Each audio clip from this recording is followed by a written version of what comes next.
दवाई भी हिसाब से लेनी पड़ती है। बीजेपी की डबल इंजन सरकार में ये भी जरूरी है कि हमारे किसानों को खाद की निरंतर सप्लाई मिलती रहे। भारत के निर्माण में देश के किसानों की इस समस्या का कोई हल ही नहीं निकाला। उनकी आमदनी पर चोट पड़ती रही, वो अपनी मस्ती में ही रहे।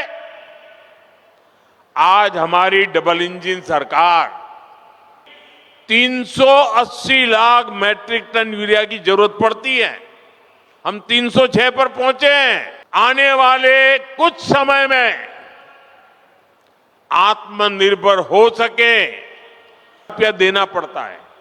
अब आप सोचिए, हम लाते हैं 3000 में, और वो मेरी मदद है इतना ही नहीं, मेरे किसान भाई बहन आपकी भी मदद है। सरकार खुद भरती है ताकि मेरे देश के किसान भाई बहनों पर बोझ न आए। नए उद्योगों की शुरुआत, आधुनिक इंफ्रास्ट्रक्चर का निर्माण, सेमीकंडक्टर्स अहोम साम्राज्य के दौर में थी।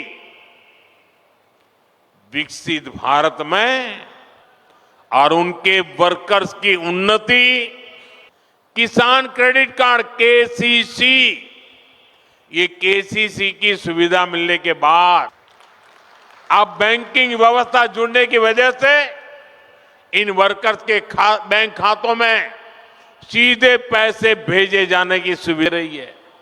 और मैं तो चाहूंगा असम के अंदर कुछ तहसील ऐसे आने चाहिए, और इसलिए मैं आपसे आग्रह करता हूं, मैं जो बातें बताता हूं जरा याद रख करके औरों को बताना। कांग्रेस के राष्ट्रीय अध्यक्ष ने कहा था कि मोदी नाचने गाने वालों को भारत रत्न दे रहा है। ये बदलाव अपने आप में नहीं हुआ, ये बदलाव इसलिए हुआ है क्योंकि आज देश का गरीब, हमने असम में सेमीकंडक्टर यूनिट लगवाई तो भी कांग्रेस ने इसका विरोध किया। इनको केवल सत्ता, सरकार और फिर तुष्टीकरण और वोट बैंक के इस कांग्रेसी जहर से हमें असम को बचाकर रखना है। मैं आज आपको एक गारंटी देता हूं, ये कोई छोटी बात नहीं है।